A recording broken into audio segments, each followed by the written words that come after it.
Bismillahirrahmanirrahim. Assalamualaikum warahmatullahi wabarakatuh. Bagaimana kabarnya hari ini? Ustadzah doakan semoga santri ustadzah yang soli dan soliha selalu dalam keadaan sehat dan selalu dalam lindungan Allah Subhanahu wa Ta'ala. Amin. Alhamdulillah, hari ini kita akan melanjutkan belajar Al-Quran hadis kembali bersama ustadzah. Kita akan mempelajari materi keutamaan mendengar bacaan Al-Quran. Sebagai seorang muslim atau orang yang beriman, jika senang mendengarkan bacaan Al-Quran, maka akan mendapatkan pahala dan rahmat. Seperti firman Allah Subhanahu wa Ta'ala yang berbunyi, "Dan apabila dibacakan Al-Quran, maka dengarkanlah baik-baik dan perhatikanlah dengan tenang agar kamu mendapat rahmat." Al-Quran surat ke-7 ayat ke-204. Nah, jika kita mendengarkan bacaan Al-Quran dengan baik dan memperhatikan artinya, maka yang pertama dapat menghibur perasaan sedih. Yang kedua dapat menenangkan jiwa yang gelisah. Yang ketiga melunakkan hati yang keras. Yang keempat dapat mendatangkan petunjuk. Nah, itulah yang dimaksud dengan rahmat Allah Subhanahu wa Ta'ala yang diberikan kepada orang yang mendengarkan bacaan Al-Quran dengan baik.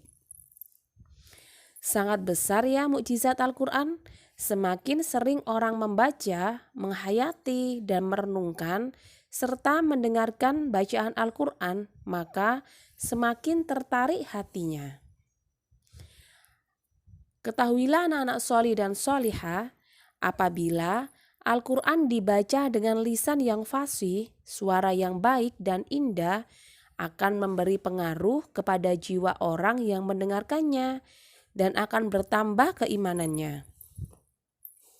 Seperti firman Allah Subhanahu wa Ta'ala yang berbunyi, "Sesungguhnya orang-orang yang beriman itu hanyalah mereka yang jika disebut atau nama Allah, gemetarlah hati mereka, dan apabila dibacakan kepada mereka ayat-ayatnya, bertambahlah iman mereka karenanya, dan kepada Rabb-Mulah mereka bertawakal." Al-Quran surat ke-8 ayat kedua. Sedikit cerita ya anak-anak sholih dan sholihah.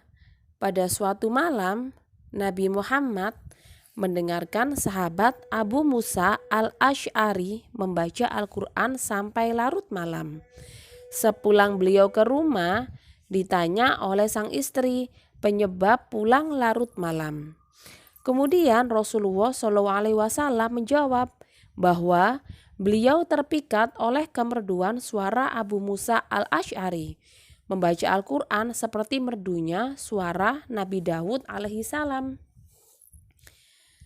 Rasulullah sangat gemar mendengarkan bacaan Al-Quran dari orang lain. Rasulullah berkata kepadaku, "Hai Ibnu Mas'ud, bacakanlah Al-Quran untukku."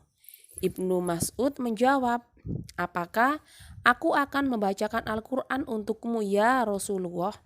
Padahal Al-Quran itu diturunkan Allah kepadamu." Rasulullah SAW menjawab, "Aku senang mendengarkan bacaan Al-Quran itu dari orang lain." Kemudian Ibnu Mas'ud membaca beberapa ayat dari surat An-Nisa.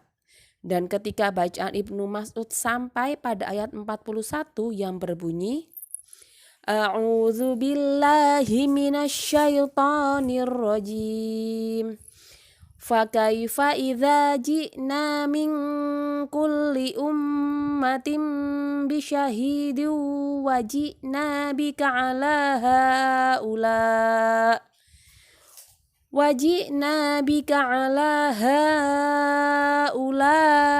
syahida."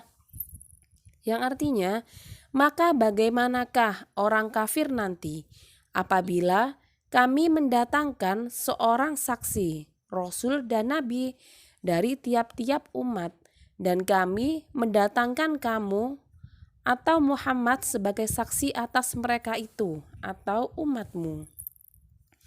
Ayat itu sangat mengharukan hati Rasulullah SAW. Lalu beliau berkata, "Cukuplah ya Ibnu Mas'ud." Ibnu Mas'ud melihat Rasulullah meneteskan air matanya sembari menundukkan kepalanya. Hadis riwayat Al-Bukhari. Nah anak-anak, ketahuilah banyak sekali kisah orang-orang kafir yang keras hatinya. Setelah mendengarkan bacaan Al-Quran, berbalik menjadi lunak dan masuk ke dalam agama Islam. Alhamdulillah, kita sudah mempelajari keutamaan mendengar bacaan Al-Quran. Semoga yang sudah kita pelajari menjadi ilmu yang bermanfaat. Amin. Barakallahu fikum, anak-anak sholih ustadzah. Ustadzah akhiri, wassalamualaikum warahmatullahi wabarakatuh.